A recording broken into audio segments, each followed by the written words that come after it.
Hello दोस्तों, आज हम बात करते हैं मीना मंच के विषय में। मीना मंच के मई माह की कार्य योजना के बारे में। जैसा कि आप लोगों को मालूम है कि हमें विभाग द्वारा पहले ही कार्य योजना प्राप्त हो चुकी है। चलिए शुरू करते हैं।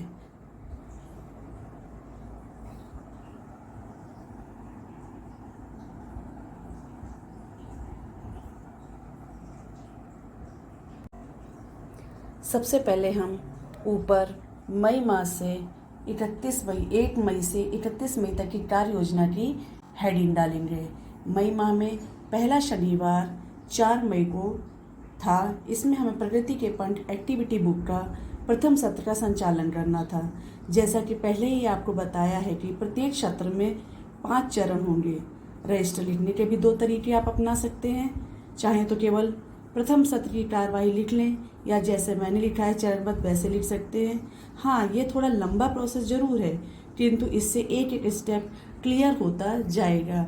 जैसे कि दिनांक 4/5 को हमारे विद्यालय कंपोजिट विद्यालय कंजिया में मीना मंच के तहत निम्न प्रकार किया गया। सर्वप्रथम एक्टिविटी बुक पर आधारित प्रथम सत्र का क्रियान्वयन। पहला सत्र हमारा स्कूल हर दिन आए पर है। उसका पहला स्टेप है उद्देश्य, जिसके बारे में हमने लिखा है, और गतिविधि आप देख सकते हैं।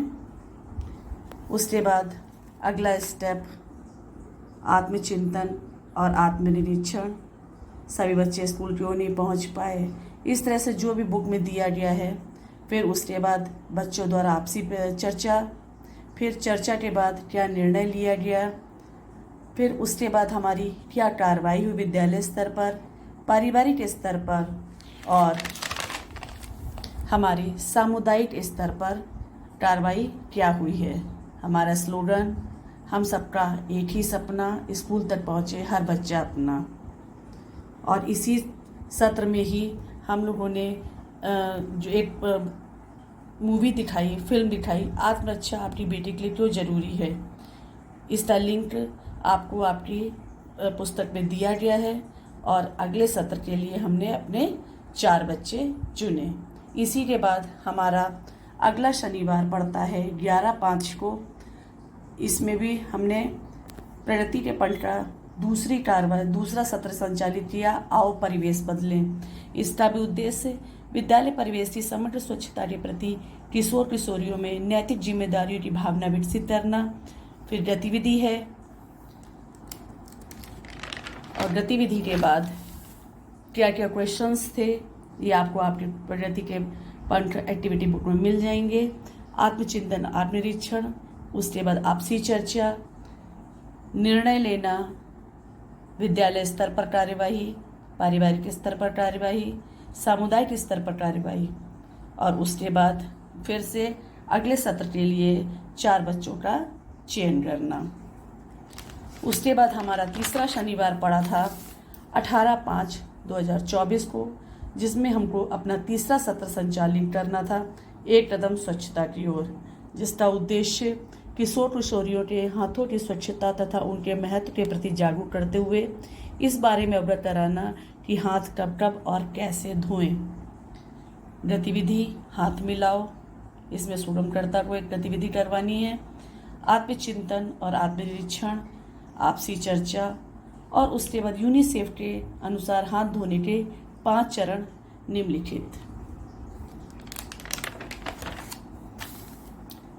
चरण 1, हाथों को पानी से भिगोएं। चरण 2, गीले हाथों पर उपयुक्त मात्रा में साबुन लगाएं।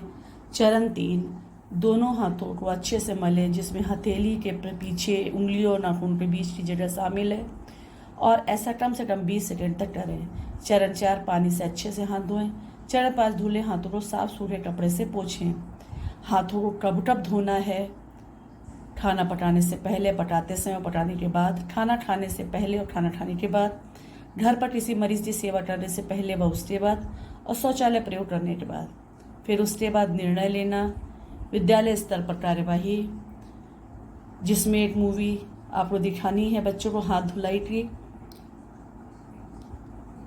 फिर पारिवारिक स्तर पर कार्रवाई, सामुदायिक स्तर पर कार्रवाई, और उसी में हाथ की स्वच्छता पर कविता 1 2 3 4 हाथों को धोए बार बार, 5 6 7 8 साबुन लगाकर रगड़े हाथ, 9 10 11 12 झाड़ बनाओ खूब सारा, 13 14 15 16 उंगली फंसाकर बनाओ गोला, 17 18 19 20 नाखूनों को मैल को खींच, स्वच्छ हाथों के लाभ अपार, मारे कीटाणु फैलाए प्यार। स्वच्छता की बात जीवन की सौगात। और उसके बाद अगले सत्र के लिए 4 बच्चों का चयन। ये थी हमारी मई की कार्य योजना, क्योंकि उसके बाद ग्रीष्मावकाश हो गया और अगला सत्र हमारा शुरू होगा जून में, लेकिन जून की कोई कार्यवाही नहीं आई है, तो हमारे अगले सत्र शुरू होंगे जुलाई के माह में। कुछ कमी हो तो प्लीज़ सजेस्ट करिए और अच्छा लगे तो लाइक शेयर ज़रूर करिए। धन्यवाद।